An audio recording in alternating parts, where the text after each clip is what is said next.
Last സെഷനിൽ discuss ചെയ്തത് different initial stress sensing മെക്കാനിസത്തെ പറ്റിയായിരുന്നു.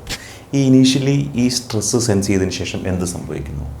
ഈ ഡൗൺ സ്ട്രീം റെസ്പോൺസ് താഴേക്ക് കൂടുതൽ പാത്വേസ് ആർ ആക്ടിവേറ്റഡ്. അപ്പം അങ്ങനെ ഈ initial stress sensing mechanism down സ്ട്രീമിൽ എന്ത് ചെയ്തിട്ടുണ്ടെങ്കിൽ ഒരുപാട് സിഗ്നൽ ട്രാൻസ്ഡക്ഷൻ പാത്വേയുടെ ആക്ടിവേഷൻ നടക്കുന്നു.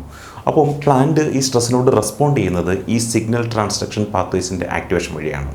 ഒരുപാട് signal initial stress sensing mechanism ഉണ്ട്, ഒരുപാട് കോംപ്ലിക്കേറ്റഡ് ആയിട്ടുള്ള ഡൗൺ സ്ട്രീം സിഗ്നലിംഗ് പാത്വേസ് ഉണ്ട്. അപ്പോൾ ജനറലായിട്ട് കുറേ കാര്യങ്ങൾ പറഞ്ഞിട്ടുണ്ടെങ്കിൽ ഈ പാത്വേസ് മിക്കവാറും എങ്ങനെയാണ് ആക്ടിവേറ്റഡ് ആണെന്ന് വെച്ചിട്ട് ചിലപ്പോൾ കാൽസ്യം ഡിപ്പെൻഡൻറ്റ് മാനറിൽ ഈ സ്ട്രെസ്സുമായിട്ട് ബന്ധപ്പെട്ട് പ്ലാന്റിൽ കാൽസ്യത്തിൻ്റെ ഇൻക്രീസ് ഉണ്ടാകും. ചില പ്രോട്ടീൻ കൈനേസുകളുടെ ആക്ടിവേഷൻ, പ്രോട്ടീൻ ഫോസ്ഫറ്റേസുകളുടെ ആക്ടിവേഷൻ, റിയാക്റ്റീവ് ഓക്സിജൻ സ്പീഷീസിൻ്റെ പ്രൊഡക്ഷൻ, ചില activation of transcription factors, activation or inactivation of transcription factors, ചില പ്ലാന്റ് ഹോർമോണുകളുടെ പ്രൊഡക്ഷൻ, ഇങ്ങനെയുള്ള പല മെക്കാനിസത്തിലൂടെയാണ് ഈ സ്ട്രെസ്സിനെ കൗണ്ടർ ചെയ്യുന്നത്.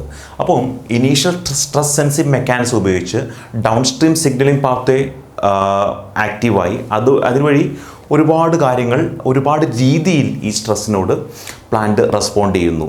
അപ്പോൾ ഇനി ഈ സ്ട്രെസ്സിലൂടെ എങ്ങനെയാണ് റെസ്പോണ്ട് ചെയ്യുന്നത് മെയിനായിട്ടും ഈ സ്ട്രെസ്സിനോടുള്ള റെസ്പോൺസിനെ രണ്ട് രീതിയിൽ നമുക്ക് ക്ലാസിഫൈ ചെയ്യാൻ പറ്റും.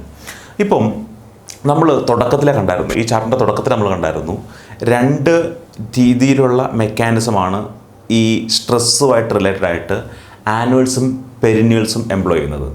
ഇപ്പം ആനുവൽസിനെ സംബന്ധിച്ച് അവർക്ക് ലൈഫ് ഒരു ഷോർട്ട് പീരീഡ് മാത്രമേ ഉള്ളൂ.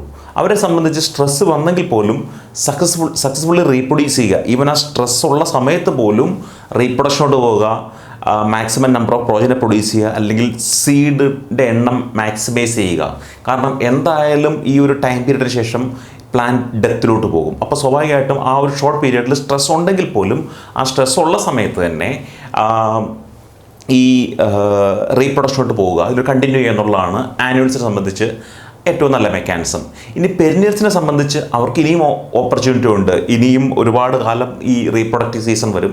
അപ്പോൾ ഒരു റീപ്രൊഡക്റ്റീവ് സീസണിൽ സ്ട്രെസ്സിലോട്ട് പോകണമെങ്കിൽ തന്നെ താൽക്കാലികമായിട്ട് റീപ്രൊഡക്ഷൻ വേണ്ട എന്ന് വെച്ചിട്ട് ന്യൂട്രിയൻസ് സ്റ്റോർ ചെയ്ത് വെച്ചിട്ട് ഫ്യൂച്ചറിൽ ഉപയോഗിക്കുന്ന രീതിയിലോട്ട് പോകാം. അപ്പം പല ടൈപ്പ് പ്ലാന്റുകൾ പല രീതിയിലുള്ള മെക്കാനിസമാണ് എംപ്ലോയ് ചെയ്യുന്നത്. അതുകൊണ്ട് തന്നെ ഒരുപാട് കോംപ്ലിക്കേറ്റഡ് ആയിട്ടൊരു കാര്യമാണ് ഈ സ്ട്രെസ് റെസ്പോൺസ് എന്ന് പറയുന്നത്. ഓക്കെ, അപ്പോൾ ഇനി നമ്മൾ ഈ സ്ട്രെസ് റെസ്പോൺസിനെ പറ്റി ഇതുപോലെ കാൽസ്യം എന്ത് ചെയ്യുന്നു, പ്രോട്ടീൻ കൈനേസ് എന്ത് ചെയ്യുന്നു, protein ഫോസ്ഫറ്റേസ്, reactive oxygen species, transcription factors, ഇതൊക്കെ എന്ത് ചെയ്യുന്നുള്ളതാണ് നമ്മളിനി ചാപ്റ്ററിൻ്റെ അടുത്ത സെക്ഷനിൽ പഠിക്കാൻ പോകുന്നത്.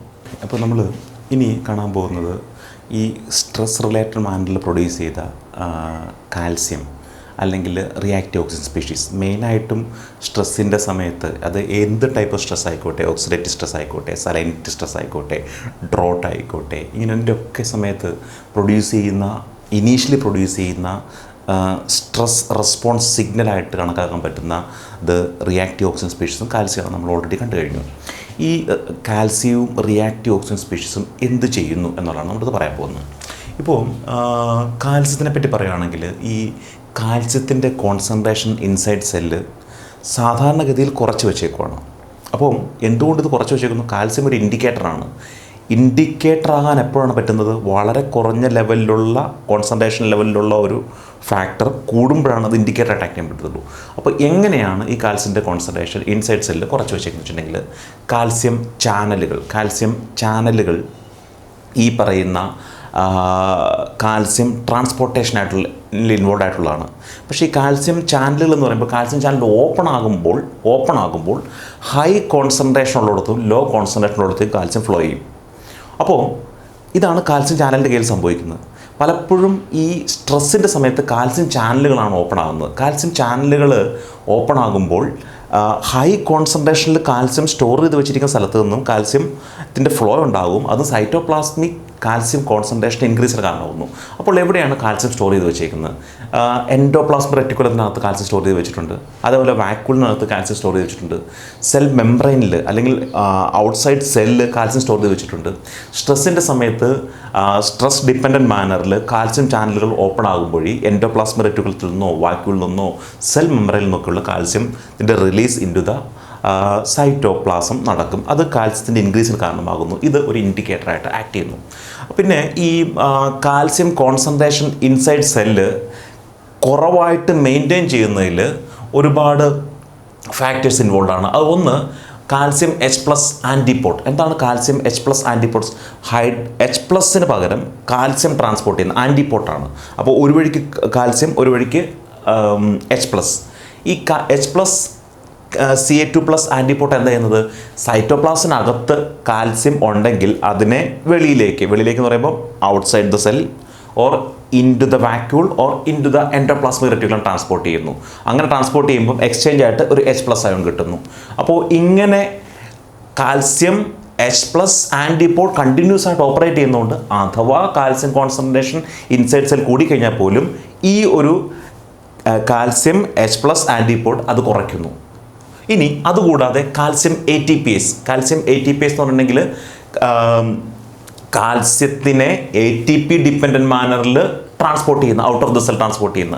അപ്പോൾ മെയിനായിട്ടും കാൽസ്യം H+ ആൻറ്റിപോട്ടും കാൽസ്യം ATPaseഉം ഉപയോഗിച്ച് ഇൻസൈഡ് കാൽസ്യം കോൺസെൻട്രേഷൻ ലോ ആയിട്ട് നിലനിർത്തുന്നു. സ്ട്രെസ് ഡിപ്പെൻഡൻറ്റ് മാനറിൽ ഏതെങ്കിലും കാൽസ്യം ചാനൽ ഓപ്പൺ ആകുമ്പോൾ അത് എൻഡോപ്ലാസ്മിക് റെറ്റിക്കുലത്തിൻ്റെ മെമ്പറിലുള്ള കാൽസ്യം ചാനലാകാം, അല്ലെങ്കിൽ വാക്യൂളിൻ്റെ മെമ്പറിലുള്ള കാൽസ്യം ചാനലാകാം, അല്ലെങ്കിൽ സെൽ മെമ്പറിനുള്ള കാൽസ്യം ചാനലാകാം. കാരണം ഈ സ്ഥലങ്ങളിലെല്ലാം കാൽസ്യം സ്റ്റോർ ചെയ്തിട്ടുണ്ട്. എൻഡോപ്ലാസ്മിക് റെറ്റിക്കുലത്തിനകത്ത് സ്റ്റോർ ചെയ്ത് വെച്ചിട്ടുണ്ട്, വാക്യൂളിനകത്ത് സ്റ്റോർ ചെയ്ത് വെച്ചിട്ടുണ്ട്, ഔട്ട്സൈഡ് സെൽ അല്ലെങ്കിൽ സെൽ മെമ്പറൈനിൽ സ്റ്റോർ ചെയ്ത് വെച്ചിട്ടുണ്ട്. അപ്പോൾ സ്ട്രെസ് ഡിപ്പെൻഡൻറ്റ് മാനറിൽ ഈ വാക്യൂളിൻ്റെയോ എൻഡോപ്ലാസ്മിക് റെറ്റിക്കുലത്തിൻ്റെയോ സെൽ മെമ്പറൈനിലോ ഉള്ള കാൽസ്യം ചാനൽ ഓപ്പൺ ആകുമ്പോൾ ഇൻസൈഡ് സൈറ്റോപ്ലാസം കാൽസ്യത്തിൻ്റെ കോൺസെൻട്രേഷൻ കൂടുന്നു. അതാണ് ഈ റെസ്പോൺസിന് കാരണമാകുന്നത്. ഇനി എങ്ങനെയാണ് ഈ കാൽസ്യം ഈ സ്ട്രെസ്സിനെ ഓവർകം ചെയ്യുന്ന രീതിയിൽ പ്ലാന്റിനെ മാറ്റിയെടുക്കുന്നത് നമുക്ക് നോക്കാം. അപ്പോൾ കാൽസ്യം നമ്മൾ ഓൾറെഡി കാൽസ്യം ബയോസിഗ്നലിംഗിൽ ഒരുപാട് ഇൻവോൾവ് ആണ് എന്നുള്ളത് കണ്ടു കഴിഞ്ഞു. ബയോസിഗ്നൽ പാത്ത് നമ്മൾ കണ്ടു കഴിഞ്ഞു. ഇനി അത് നമുക്ക് ഒന്നുകൂടെ റിഫ്രഷ് ചെയ്ത് പറയാൻ പറ്റും. എന്തൊക്കെയാണ്? കാൽസ്യം പലപ്പോഴും ഡയറക്റ്റ്ലി ചില ട്രാൻസ്ക്രിപ്ഷൻ ഫാക്ടേഴ്സിനെ ആക്ടിവേറ്റ് ചെയ്യുന്നു. എന്ത് ട്രാൻസ്ക്രിപ്ഷൻ ഫാക്ടേഴ്സ്? ഈ പറയുന്ന സ്ട്രെസ്സിനെ ഒഴിവാക്കുന്നതിനായി പ്ലാന്റിന് കേപ്പബിലിറ്റി കൊടുക്കുന്ന പ്രോട്ടീൻ പ്രൊഡ്യൂസ് ചെയ്യുന്നതിൽ ഇൻവോൾവ് ആയിട്ടുള്ള ട്രാൻസ്ക്രിപ്ഷൻ ഫാക്ടറിൻ്റെ ഡയറക്റ്റ് ആക്ടിവേറ്ററായിട്ട് പലപ്പോഴും കാൽസ്യം ആക്ട് ചെയ്യുന്നു. കാൽസ്യം പോയിട്ട് ട്രാൻസ്ക്രിപ്ഷൻ ഫാക്ടറിൽ പോയിട്ട് ബൈൻഡ് ചെയ്യുന്നു, ട്രാൻസ്ക്രിപ്ഷൻ ഫാക്ടറിൻ്റെ ആക്ടിവേഷൻ. അതുകൂടാതെ കാൽസ്യം കാൽമോഡലിൻ കോംപ്ലക്സ് പോയിട്ട് ബൈൻഡ് ചെയ്യുന്നു. അപ്പോൾ കാൽമോഡലിൻ കാൽസ്യം ഡിപ്പെൻഡൻറ്റ് മാനറിൽ ആക്റ്റീവ് ആകുന്നു. ഈ കാൽസ്യം കാൽമോഡലിൻ കോംപ്ലക്സ് ഡയറക്റ്റ്ലി ചില ട്രാൻസ്ക്രിപ്ഷൻ ഫാക്ടറിൽ പോയിട്ട് അറ്റാച്ച് ചെയ്ത് ട്രാൻസ്ക്രിപ്ഷൻ ഫാക്ടേഴ്സിനെ ആക്ടിവേറ്റ് ചെയ്യുന്നു. ആ ട്രാൻസ്ക്രിപ്ഷൻ ഫാക്ടറിനാൽ എക്സ്പ്രസ് ആകുന്ന ജീൻ സ്ട്രെസ് ഒഴിവാക്കുന്നതിൽ ഇൻവോൾവ് ആയിട്ടുള്ളതാണ്. കാൽസ്യം കാൽമോഡിനിൻ കോംപ്ലക്സ് ഇൻഡയറക്റ്റ്ലിയും ചില ജീനുകളുടെ ആക്ടിവേഷൻ കാരണമാകുന്നു. അതെങ്ങനെയാണെന്ന് ചോദിച്ചിട്ടുണ്ടെങ്കിൽ കാൽസ്യം കാൽമോഡിനിൻ കോംപ്ലക്സ് ചില പ്രോട്ടീനിൽ പോയിട്ട് ബൈൻഡ് ചെയ്യുന്നു. ആ പ്രോട്ടീൻ അങ്ങനെ ആക്റ്റീവ് ആകുന്നു. അങ്ങനെ ആക്റ്റീവായ calcium calmodulin complex plus protein ചില ട്രാൻസ്ക്രിപ്ഷൻ ഫാക്ടറിൽ പോയിട്ട് ബൈൻഡ് ചെയ്ത് ആ ട്രാൻസ്ക്രിപ്ഷൻ ഫാക്ടറിനെ ആക്ടിവേറ്റ് ചെയ്യുന്നു. ഇത് ഇൻഡയറക്ട്ലി. ഡയറക്ട്ലി എന്ന് പറയുമ്പോൾ calcium calmodulin complex directly into the transcription factor പോകുന്നു. ഇൻഡയറക്ട്ലി എന്ന് പറയുമ്പോൾ കാൽസ്യം കാൽമോഡിൻ കോംപ്ലക്സ് ഒരു പ്രോട്ടീനിൽ പോയിട്ട് ബൈൻഡ് ചെയ്യും. ആ പ്രോട്ടീൻ പോയിട്ട് ട്രാൻസ്ക്രിപ്ഷൻ ഫാക്ടറിൽ ബൈൻഡ് ചെയ്യുന്ന വഴി അതിൻ്റെ ആക്ടിവേഷൻ. അങ്ങനെയൊക്കെ ചില ജീനുകളുടെ എക്സ്പ്രഷൻ. ഈ ജീനുകളെല്ലാം പ്ലാന്റിനെ ഈ സ്ട്രെസ്സിൽ നിന്നും രക്ഷപ്പെടുന്നതിന് സഹായിക്കുന്ന ജീനുകളുടെ ആക്ടിവേഷനാണ്. അതുകൂടാതെ തന്നെ കാൽസ്യം ചില പ്രോട്ടീൻ കൈനേസുകളെ അല്ലെങ്കിൽ പ്രോട്ടീൻ ഫോസ്ഫറ്റേസുകളെ, കൈനേസ് എന്ന് പറഞ്ഞാൽ ഫോസ്ഫേറ്റ് ആഡിങ് എൻസൈം, ഫോസ്ഫറ്റേസ് എന്ന് പറഞ്ഞെങ്കിൽ ഫോസ്ഫേറ്റ് റിമൂവിങ് എൻസൈം. നമുക്കറിയാം ബയോളജിയിൽ അല്ലെങ്കിൽ ഒരുപാട് പ്രോട്ടീനുകളുടെ activation inactivation by phosphorylation and dephosphorylation ആണ്. അപ്പോൾ ഒരുപാട് പ്രോട്ടീനുകൾ എന്ന് പറഞ്ഞാൽ ഈ പ്രോട്ടീനുകളെല്ലാം പലപ്പോഴും ഈ സ്ട്രെസ്സിൻ്റെ നിന്നും പ്ലാന്റിനെ രക്ഷപ്പെടുന്നതിൽ ഇൻവോൾവ് ആയിട്ടുള്ള പാത്വേയിൽ ആക്റ്റീവ് ആകേണ്ടതോ ഇനാക്റ്റീവ് ആകേണ്ടതോ ആയ പ്രോട്ടീനുകളാണ്. ചില പ്രോട്ടീനുകൾ ഫോസ്ഫോറിലേഷൻ വഴി ആക്റ്റീവ് ആകും, ചില ഫോസ്ഫോറിലേഷൻ വഴി ഇനാക്റ്റീവ് ആകും, ചിലത് ഡീഫോസ്ഫോറിലേഷൻ വഴി ആക്റ്റീവ് ആകും, ചിലത് ഡീഫോസ്ഫോറിലേഷൻ വഴി ഇനാക്റ്റീവ് ആകും. അങ്ങനെ ഫോസ്ഫോറിലേഷൻ ആൻഡ് ഡീഫോസ്ഫോറിലേഷൻ ഓഫ് പ്രോട്ടീനെ ഫെസിലിറ്റേറ്റ് ചെയ്യും ഈ പറയുന്ന കാൽസ്യം. ഇനി അതുകൂടാതെ രണ്ടാമത്തെ ഇമ്പോർട്ടൻറ്റ് സ്ട്രെസ് ഡിപ്പെൻഡൻറ്റ് മാനറിൽ അക്യുമുലേറ്റ് ആകുന്ന ഫാക്ടർ എന്താണെന്ന് പറഞ്ഞെങ്കിൽ റിയാക്റ്റീവ് ഓക്സിജൻ സ്പീഷീസ് ആണ്. അപ്പോൾ നമ്മൾ ഓൾറെഡി കണ്ടു കഴിഞ്ഞു എന്താണ് റിയാക്റ്റീവ് ഓക്സിജൻ സ്പീഷീസ് എന്നുള്ളത്. ഇലക്ട്രോൺ ഡെഫിഷ്യൻ്റ് ആയിട്ടുള്ള ഓക്സിജൻ കണ്ടെയ്നിങ് മോളിക്യൂൾസ് ആണ് എന്താണ് റിയാക്റ്റീവ് ഓക്സിജൻ സ്പീഷീസ് എന്നുണ്ടെങ്കിൽ. അപ്പോൾ ഈ റിയാക്റ്റീവ് ഓക്സിജൻ സ്പീഷീസ് എങ്ങനെ ഉണ്ടാകുന്നു? അപ്പം പലപ്പോഴും ഈ ഓക്സിഡേഷൻ്റെ ഫലമായിട്ടാണ് ഈ പറയുന്ന റിയാക്റ്റീവ് ഓക്സിജൻ സ്പീഷീസ് ഉണ്ടാകുന്നത്. അപ്പം എന്താണ് O2 മൈനസ് H2O2 ഇങ്ങനെ പോലെയുള്ള ഓക്സിജൻ കണ്ടെയ്നിങ് ആയിട്ടുള്ളതാണ് മിക്ക റിയാക്റ്റീവ് ഓക്സിജൻ സ്പീഷീസും. അവരുടെ പ്രൊഡക്ഷൻ ഉണ്ടാകുന്നത് ഓക്സിഡേഷൻ്റെ ഫലമായിട്ടാണ്. ഓക്കെ, അപ്പം റിയാക്റ്റീവ് ഓക്സിജൻ സ്പീഷീസിൻ്റെ പ്രൊഡക്ഷൻ ചില specialised oxidises such as NADPH oxidises. NADPH oxidises നമ്മൾ ഓൾറെഡി കണ്ടതാണ്. NADPH ഓക്സിഡൈസസ് എന്ത് ചെയ്യുന്നു?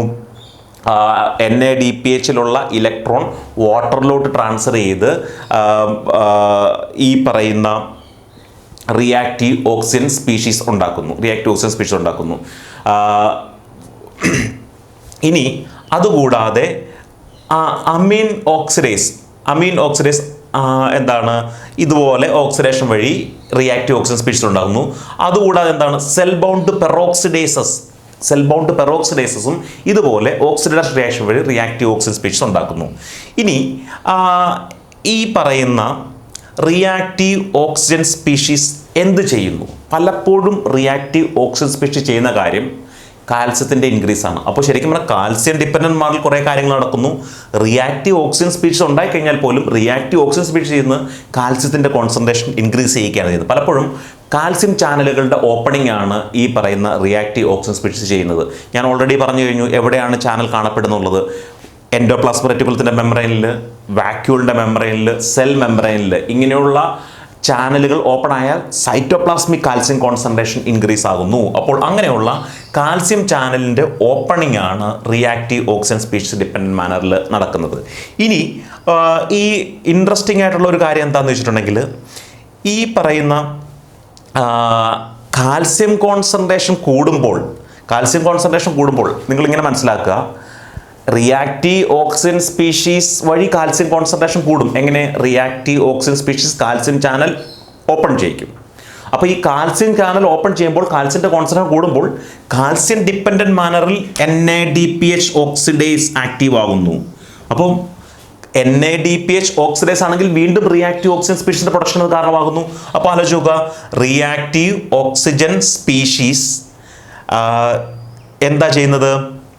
കാൽസ്യം ചാനലിൻ്റെ ഓപ്പണിങ്ങിന് കാരണമാകുന്നു.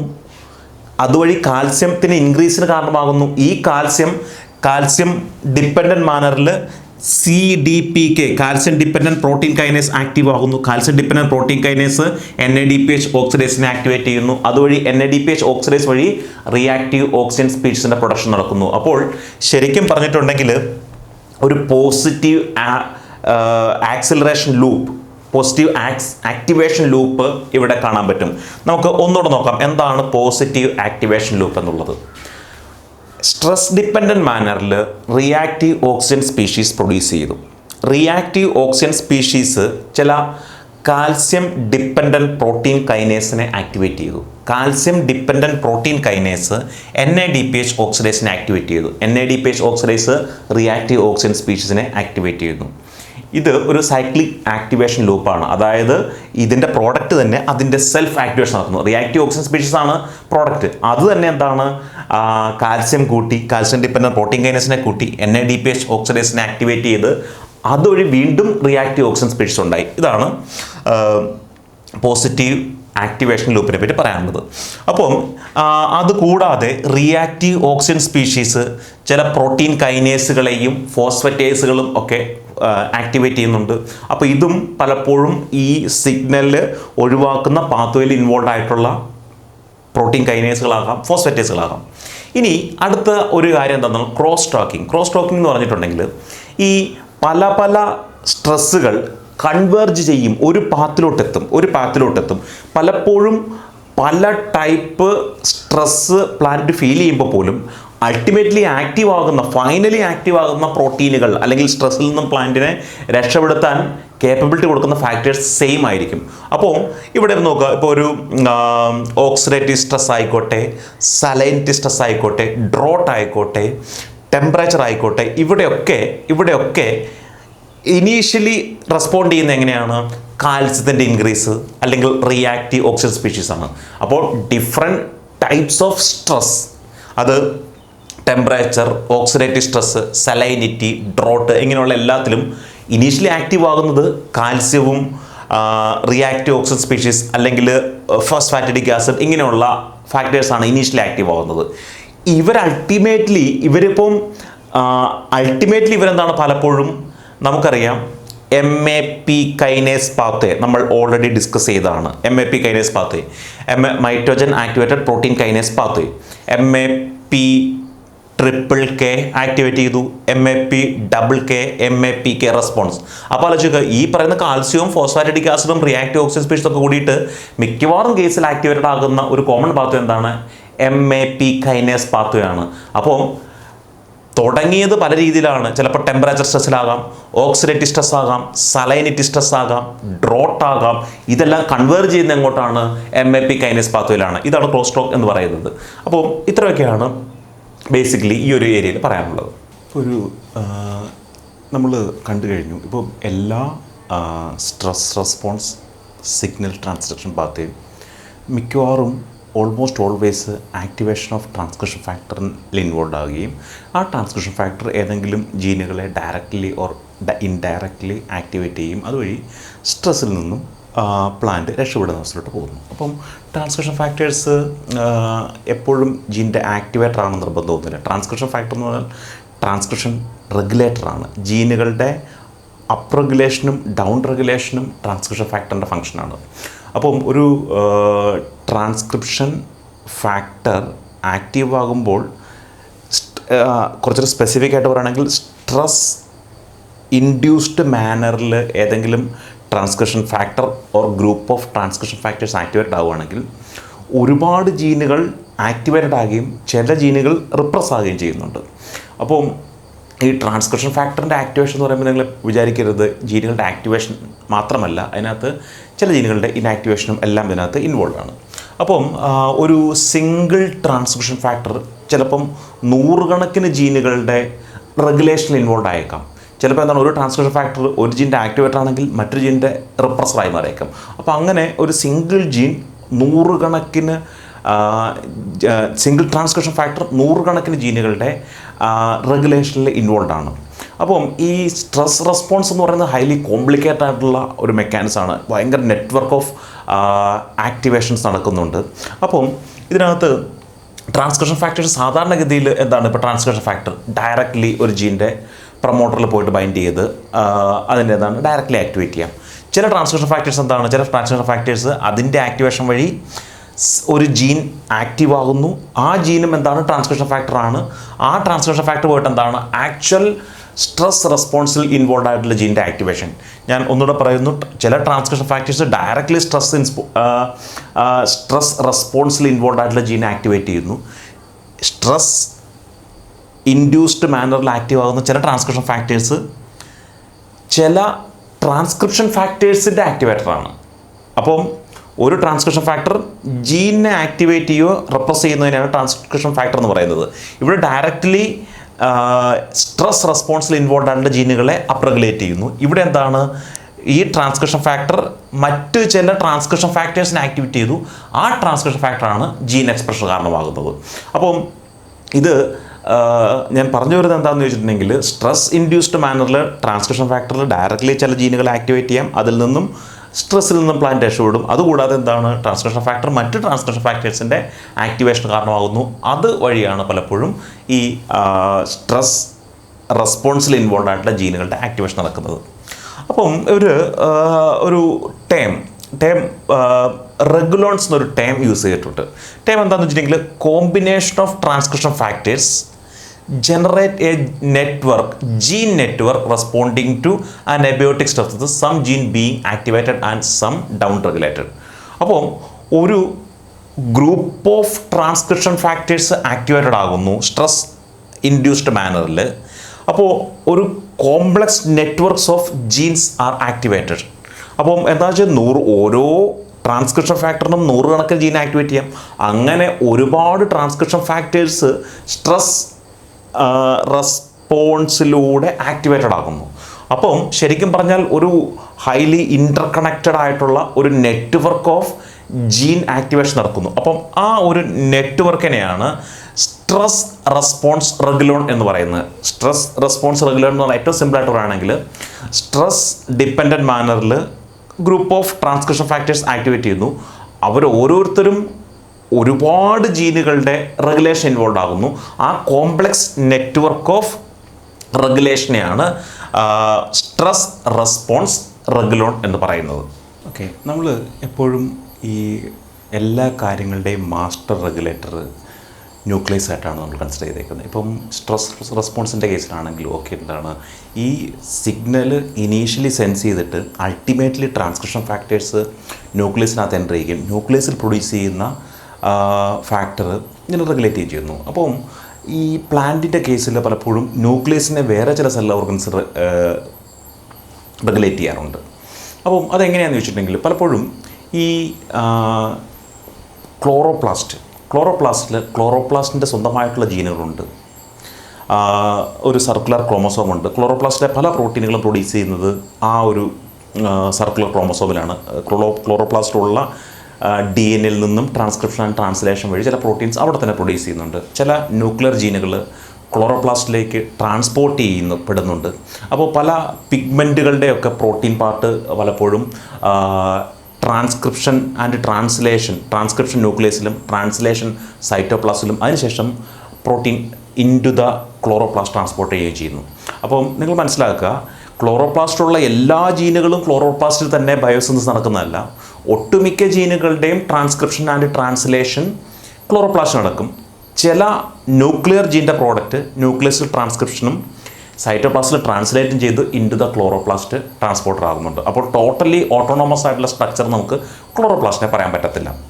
അപ്പോൾ പലപ്പോഴും ഈ ലൈറ്റ് കുറവുള്ളപ്പോൾ ഈ ഫോട്ടോണുകളെ മാക്സിമം യൂട്ടിലൈസ് ചെയ്യാൻ വേണ്ടിയിട്ട് ലൈറ്റ് ഹാർവസ്റ്റിംഗ് സിസ്റ്റം അല്ലെങ്കിൽ ലൈറ്റ് ഹാർവസ്റ്റിംഗ് കോംപ്ലക്സ്, അതായത് ഫോട്ടോസിസ്റ്റം 2 മെയിനായിട്ട് ഫോട്ടോസിസ്റ്റം 2 ആണ് ലൈറ്റ് ഹാർവസ്റ്റ് ചെയ്യുന്നത്. അവിടെ ആൻറ്റിന പിഗ്മെൻറ്റിൻ്റെ നമ്പർ കൂട്ടിയിട്ട് എഫക്റ്റീവായിട്ട് ലൈറ്റ് ഹാർവസ്റ്റ് ചെയ്യാൻ ഉള്ള ഒരു അക്ലിമേഷൻ പ്ലാന്റ് നടക്കാറുണ്ട്.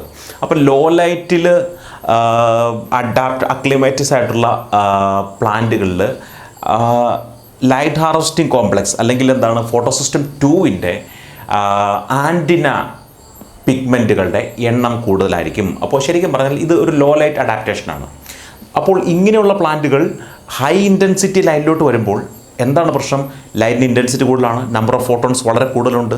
കൂടുതൽ ഫോട്ടോൺ, കൂടുതൽ ലൈറ്റ് ഹാർവസ്റ്റിംഗ് പിഗ്മെൻറ്റ് എന്ന് പറയുമ്പോൾ photosystem over excitation of photosystem എന്ന് പറഞ്ഞിട്ടുണ്ടെങ്കിൽ അല്ലെങ്കിൽ റിയാക്ഷൻ സെൻറ്റർ എന്ന് പറഞ്ഞിട്ടുണ്ടെങ്കിൽ അത് പലപ്പോഴും ഡാമേജിലോട്ട് പോകാം, ഫോട്ടോസിസ്റ്റം ഡാമേജിലോട്ട് പോകാം. അപ്പോൾ ശരിക്കും പറഞ്ഞാൽ ഹൈ ഇൻറ്റൻസിറ്റിയിലോട്ട് വന്നു കഴിയുമ്പോൾ ലൈറ്റ് ഹാർവസ്റ്റിംഗ് കോംപ്ലക്സ് അല്ലെങ്കിൽ ഫോട്ടോസിസ്റ്റം 2വിലെ ആൻറ്റിന പിഗ്മെൻറ്റിൻ്റെ എണ്ണം കുറച്ചില്ലെങ്കിൽ അത് ഡാമേജിന് കാരണമാകാം. ഹൈ ഇൻറ്റൻസിറ്റി ലൈറ്റ് പോലുള്ള ഡാമേജിന് കാരണമാകാം. അപ്പോൾ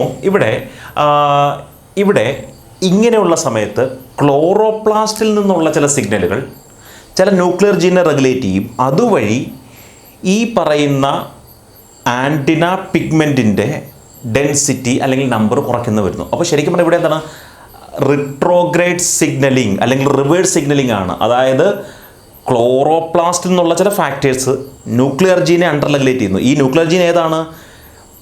പിഗ്മെൻറ്റ് പ്രൊഡക്ഷൻ ഇൻവോൾവ് ആയിട്ടുള്ള ന്യൂക്ലിയർ ജീനെ ഡൗൺ റെഗുലേറ്റ് ചെയ്യുന്നു. ക്ലോറോപ്ലാസ്റ്റ് എന്നുള്ള സിഗ്നൽ ന്യൂക്ലിയസിനകത്ത് പ്രൊഡ്യൂസ് ചെയ്യുന്ന പിഗ്മെൻറ്റിനെ ഡൗൺ റെഗുലേറ്റ് ചെയ്യുന്നു. പിഗ്മെൻറ്റിനെ ഡൗൺ റെഗുലേറ്റ് ചെയ്താൽ ഫോട്ടോസിസ്റ്റത്തിൻ്റെ നമ്പർ ഓഫ് ആൻറ്റിന മോളിക്യൂൾസ് കുറയും. അതുവഴി ഹൈ ഇൻറ്റൻസിറ്റി ഓഫ് ലൈറ്റിൽ നമ്പർ ഓഫ് ആൻറ്റിന മോളിക്യൂൾ കുറയ്ക്കുന്നു. അപ്പോൾ എങ്ങനെയാണ് ഇതിൻ്റെ മോളിക്കുലർ മെക്കാനിസം നമുക്ക് നോക്കാം. അപ്പോൾ അവിടെ ഈ റിട്രോഗ്രേഡ് ഓർ റിവേഴ്സ് സിഗ്നലിങ്ങിൻ്റെ സമയത്ത് ലൈറ്റ് ഹാർവസ്റ്റിംഗ് കോംപ്ലക്സ് 2 അതായത് ഫോട്ടോസിസ്റ്റം 2വിലെ ഈ പറയുന്ന ഫോട്ടോസിന്തറ്റിക് പിഗ്മെൻറ്റുകൾ ഡൗൺ റെഗുലേറ്റഡ് ആകുന്നു അല്ലെങ്കിൽ നമ്പർ കുറയുന്നു. അപ്പോൾ എങ്ങനെയാണ് ഒരു LHCb ജീൻ എന്ന് പറയുന്ന ജീനാണ് ഈ ലൈറ്റ് ഹാർവസ്റ്റിംഗ് കോംപ്ലക്സിലെ പിഗ്മെൻറ്റുകൾ അല്ലെങ്കിൽ അപ്പോ പ്രോട്ടീൻ്റെ കോഡിങ്ങിൽ ഇൻവോൾവ് ആയിട്ടുള്ള ഏതാണ് LSCB ജീൻ. LSCB. അപ്പം ഈ LSCB ജീൻ കൂടിക്കഴിയുമ്പോൾ അതിൻ്റെ ആക്ടിവേഷൻ, ഇത് ന്യൂക്ലിയർ ജീനാണ്, ഇതിൻ്റെ ആക്ടിവേഷൻ കൂടിക്കഴിയുമ്പോൾ കൂടുതൽ ആൻറ്റിന പിഗ്മെൻറ്റ് പ്രൊഡ്യൂസ് ചെയ്യുന്നു. ഇത് എപ്പോൾ സംഭവിക്കുന്ന കാര്യമാണ്? ഹൈ ലൈറ്റ് ഇൻറ്റൻസിറ്റിയിൽ. അപ്പം ലോ ലൈറ്റ് ഇൻറ്റൻസിറ്റിയിൽ GUN1 എന്ന് പറയുന്ന ഒരു ക്ലോറോപ്ലാസ്റ്റ് പ്രോട്ടീൻ ന്യൂക്ലിയസിലെത്തുകയും ന്യൂക്ലിയസിലുള്ള AB14 എന്ന് പറയുന്ന ഒരു പ്രോട്ടീനെ അത് ആക്ടിവേറ്റ് ചെയ്യുന്നു. AB14 എന്താണ്? ആക്ടിവേറ്റ് ചെയ്യുന്നു. ഈ ഫാക്ടർ ഒരു ട്രാൻസ്ക്രിപ്ഷൻ ഫാക്ടറാണ്. അത് LHCBയുടെ ഡൗൺ റെഗുലേറ്ററാണ്. അപ്പോൾ എന്താണ് സംഭവിക്കുന്നത്? ഹൈ ഇൻറ്റൻസിറ്റി ലൈറ്റിലേക്ക് വരുമ്പോൾ ക്ലോറോപ്ലാസ്റ്റിൽ GUN1 പ്രോട്ടീൻ അപ്പ് റെഗുലേറ്റർ ആണോ അല്ലെങ്കിൽ അത് പ്രൊഡ്യൂസ് ചെയ്യുന്നു. ക്ലോറോപ്ലാസ്റ്റ് ജീൻ്റെ പ്രോഡക്റ്റ് ആണത്. അപ്പോൾ ആ പ്രോട്ടീൻ ന്യൂക്ലിയസിലോട്ട് എത്തിയിട്ട് ന്യൂക്ലിയർ ജീനായിട്ടുള്ള AB14 അത് ആക്ടിവേറ്റ് ചെയ്യും. ഈ ആക്ടിവേറ്റ് ചെയ്ത AB14 എന്ന് പറഞ്ഞ protein is a transcription factor. അത് LHCBയുടെ ഡൗൺ റെഗുലേറ്റർ ആണ്. LHCB എന്താണ്? ഈ അപ്പോ പ്രോട്ടീൻ എന്തിൻ്റെ? LCH2 complex, LHC2 complex, light harvesting കോംപ്ലക്സിൻ്റെ അപ്പോ പ്രോട്ടീൻ്റെ ബയോസിന്തസിൽ ഇൻവോൾവ് ആയിട്ടുള്ള എന്താണ്, അല്ലെങ്കിൽ അപ്പോ പ്രോട്ടീൻ ആണ് ഈ പറയുന്ന LHCB. അപ്പോൾ LHCBനെ ഡൗൺ റെഗുലേറ്റ് ചെയ്യുന്ന വഴി ഹൈ ഇൻറ്റൻസിറ്റി ലൈറ്റിലോട്ട് പോകുമ്പോൾ ഈ പറയുന്ന ആൻറ്റിന പിഗ്മെൻറ്റുകളുടെ നമ്പർ കുറയ്ക്കാൻ കാരണമാകുന്നു. അപ്പോൾ എന്താ ആക്ച്വലി സംഭവിക്കുന്നത്? വളരെ സിമ്പിളാണ് കാര്യം. എന്താണെന്ന് ചോദിച്ചിട്ടുണ്ടെങ്കിൽ ഹൈ ഇൻറ്റൻസിറ്റി ലൈറ്റ് GUN1ൻ്റെ ആക്ടിവേഷൻ, അത് ക്ലോറോപ്ലാസ്റ്റ് ജീനാണ്. അതിൻ്റെ പ്രോട്ടീൻ പോയിട്ട് ന്യൂക്ലിയർ ജീൻ AB14 ആക്ടിവേറ്റ് ചെയ്യുന്നു. അത് ട്രാൻസ്ക്രിപ്ഷൻ ഫാക്ടറാണ്.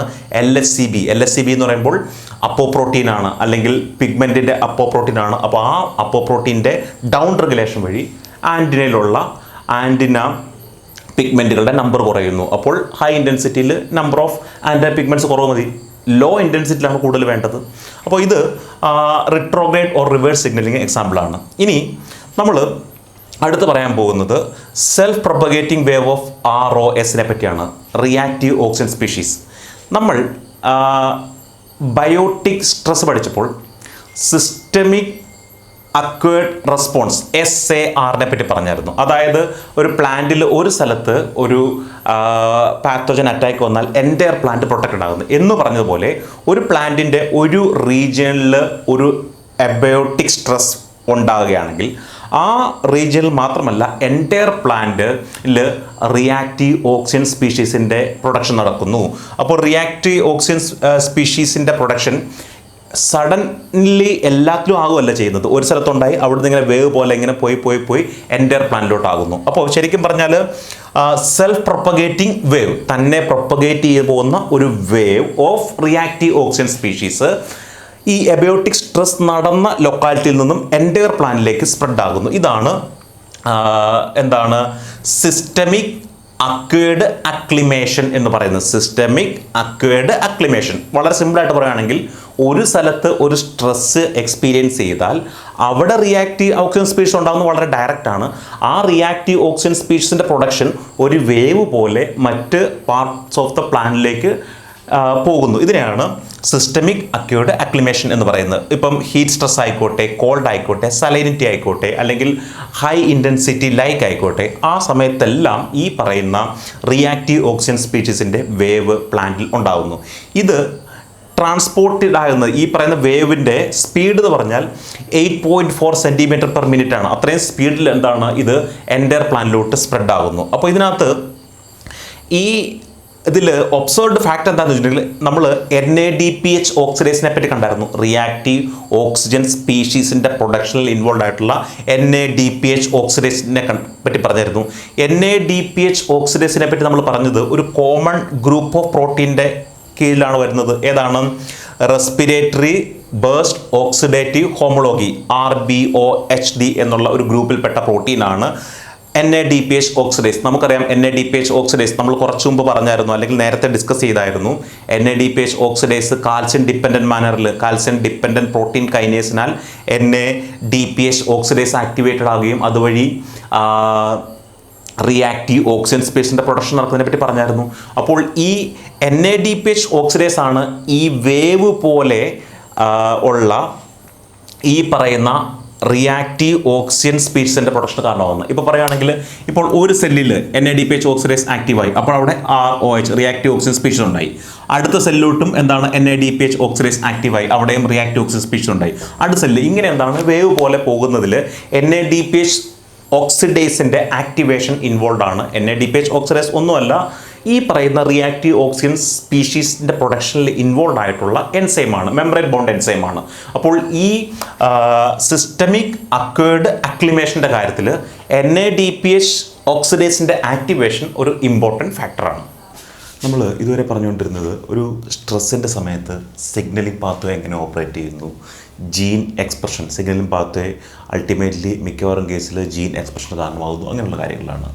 ഈ വേറെ ചില രീതിയിലും പ്ലാന്റ് ഈ സ്ട്രെസ്സിനെ കൗണ്ടർ ചെയ്യുന്നുണ്ട്, വേറെ ചില മെക്കാനിസം ഉപയോഗിച്ചും. ഒന്നാണ് എപ്പിജനറ്റിക് ചേഞ്ച്. നമ്മൾ already epigenetic change flowering related ആയിട്ടുള്ള കാര്യങ്ങൾ നമ്മൾ ഓൾറെഡി കണ്ടു കഴിഞ്ഞതാണ്, എപ്പിജനറ്റിക് ചേഞ്ച് എന്താണെന്നുള്ളത്.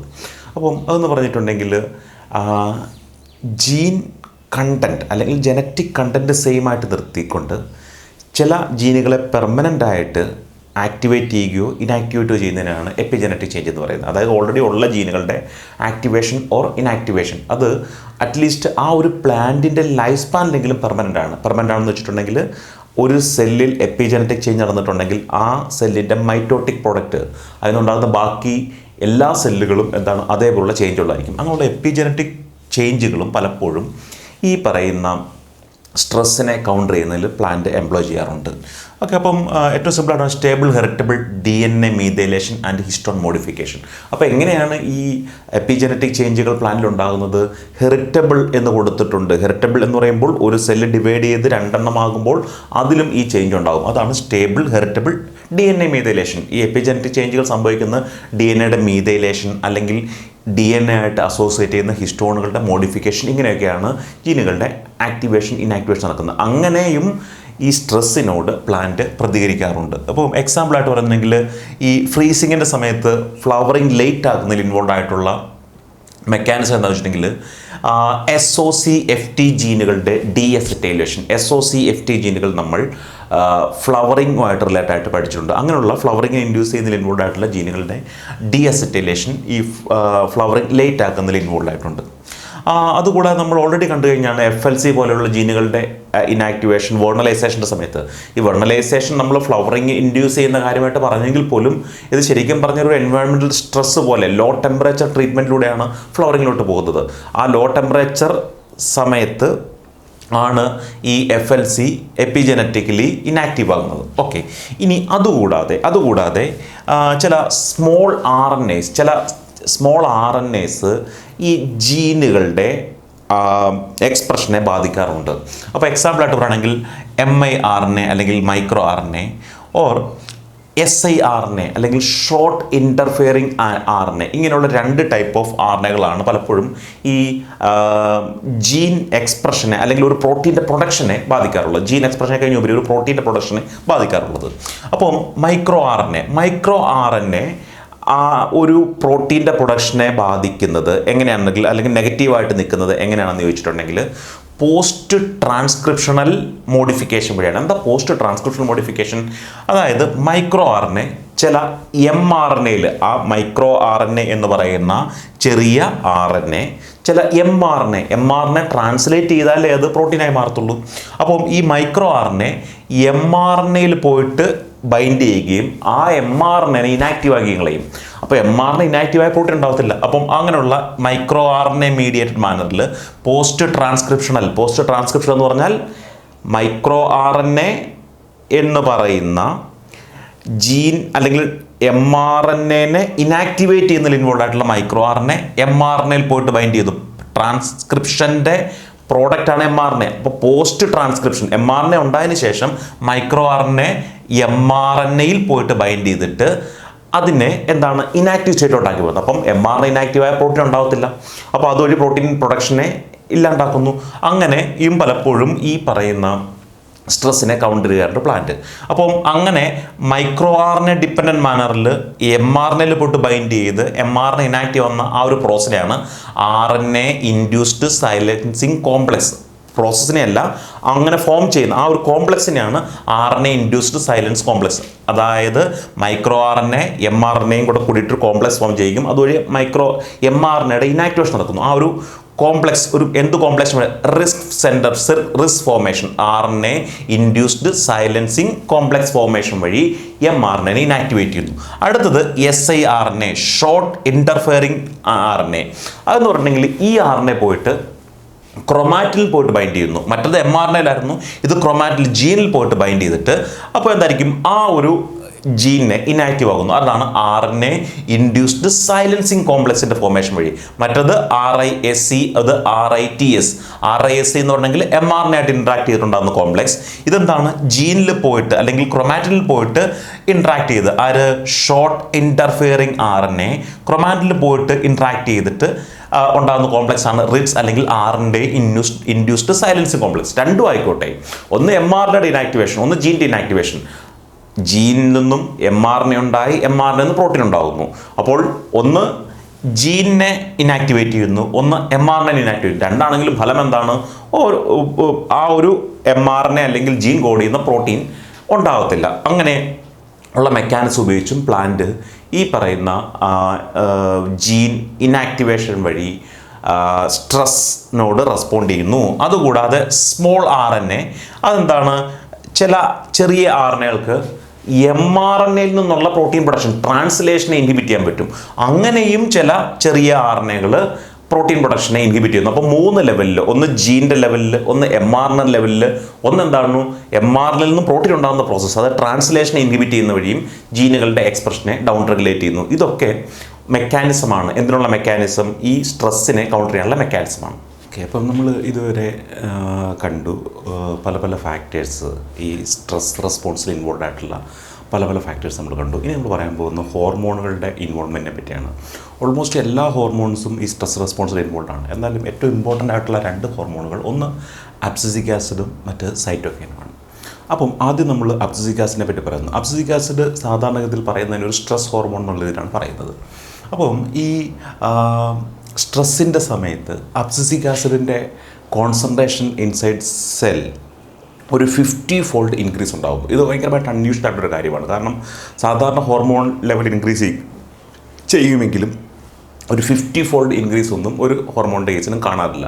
നേരെ മറിച്ച് സ്ട്രെസ്സിൻ്റെ കേസിൽ ഈ അബ്സിസിക് ആസിഡിൻ്റെ കോൺസെൻട്രേഷൻ ഒരു 50-fold ഇൻക്രീസ് വരെ കാണപ്പെടുന്നുണ്ട്. അപ്പം ഈ അബ്സിസിക് ആസിഡ് ചെയ്യുന്ന ഒരു പ്രൈമറി ഫംഗ്ഷൻ എന്താണെന്ന് ചോദിച്ചിട്ടുണ്ടെങ്കിൽ സ്റ്റൊമാറ്റ ക്ലോസ്ഡ് ആണ്. സ്റ്റൊമാറ്റ ക്ലോസിലോട്ട് പോകും. അബ്സിസിക് ആസിഡ് ഡിപ്പെൻഡൻറ്റ് മാനറിൽ സ്റ്റൊമാറ്റ ക്ലോസ് ആകും. അപ്പോൾ നമുക്കറിയാം, ഇപ്പം ഡ്രോട്ട് ആയിക്കോട്ടെ, ഹൈ ടെമ്പറേച്ചർ ആയിക്കോട്ടെ, ഈവൻ സലൈനിറ്റി സ്ട്രെസ് ആയിക്കോട്ടെ, ഓസ്മോട്ടിക് സ്ട്രെസ് ആയിക്കോട്ടെ, ആ സമയത്തൊക്കെ ഈ പ്ലാന്റിൽ നിന്നും വാട്ടർ ലോസ് ഉണ്ടാകാറുണ്ട്, അല്ലെങ്കിൽ വാട്ടർ സ്കേഴ്സിറ്റി ഉണ്ടാകാറുണ്ട് പ്ലാന്റിൽ. അപ്പോൾ സ്വാഭാവികമായിട്ടും ഓൾമോസ്റ്റ് ഏത് സ്ട്രെസ്സിനോടും പ്രതികരിക്കുന്നത് ഫസ്റ്റ് ഓഫ് ഓൾ സംഭവിക്കുന്ന കാര്യം, എല്ലാത്തിനോടും അല്ല, ഒട്ടുമിക്ക സ്ട്രെസ്സിനോടും പ്രതികരിക്കുന്ന എന്താണ്? സ്റ്റൊമാറ്റ ക്ലോസ് ചെയ്ത് വാട്ടർ ലോസ് ഒഴിവാക്കുക എന്നുള്ളതാണ്.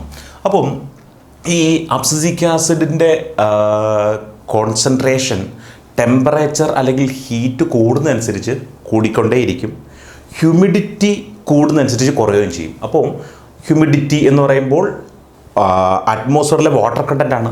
വാട്ടർ കണ്ടൻറ്റ് കൂടുമ്പോൾ അബ്സിസിക് ആസിഡിൻ്റെ കോൺസെൻട്രേഷൻ കുറയും, വാട്ടർ കണ്ടൻറ്റ് കുറയുമ്പോൾ അബ്സിസിക് ആസിഡിൻ്റെ കോൺസെൻട്രേഷൻ കൂടും. അപ്പം ഈ ഡ്രൈ കണ്ടീഷൻ അല്ലെങ്കിൽ വാട്ടർ സ്കേഴ്സിറ്റി ആയിട്ട് റിലേറ്റഡ് മാനറിലാണ് അബ്സിസിക് ആസിഡിൻ്റെ പ്രൊഡക്ഷൻ നടക്കുന്നത്.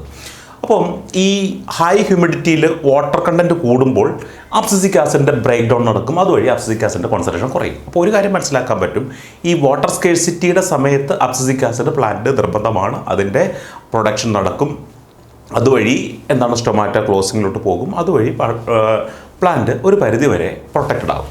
ഇനി അബ്സിസിക് ആസിഡിന് വേറെ ഒരു റോളുണ്ട്. ഈവൻ കോൾഡ് സ്ട്രെസ്സിൽ പോലും അബ്സിസിക് ആസിഡിൻ്റെ പ്രൊഡക്ഷൻ കൂടുന്നതായിട്ട് കാണാറുണ്ട്. ഇനി ഈ അബ്സിസിക് ആസിഡിൻ്റെ ബയോസിന്തസിലുള്ള ഏതെങ്കിലും ജീൻ മ്യൂട്ടേറ്റഡ് ആവുകയാണെങ്കിൽ പ്രോപ്പറായിട്ട് അബ്സിസിക് ആസിഡ് പ്രൊഡക്ഷൻ നടക്കത്തില്ല. അതുകൂടാതെ അബ്സിസിക് ആസിഡിനോട് റെസ്പോണ്ട് ചെയ്യുന്ന റെസപ്റ്റർ അല്ലെങ്കിൽ പാത്വേയിലുള്ള ഏതെങ്കിലും പ്രോട്ടീൻ മ്യൂട്ടേറ്റഡ് ആയി കഴിഞ്ഞാലും അബ്സിസിക് ആസിഡോട് റെസ്പോണ്ട് ചെയ്യാൻ പറ്റത്തില്ല.